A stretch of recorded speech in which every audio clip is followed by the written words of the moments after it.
Okay, so my B1 QU, or I'm sorry, the BIQU or BIQU 3D printer has a noisy fan, and I thought at first it might have been my power supply, but I took everything apart and traced it back to this fan.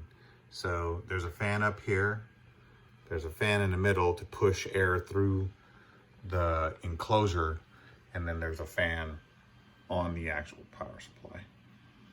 But when you turn it on, it makes a really bad noise. And at first I thought it was this fan, but see? When that fan stops, the noise stops. So it's like the bearings are shot. I just need to replace it. Problem solved. Noisy fan 3D printer.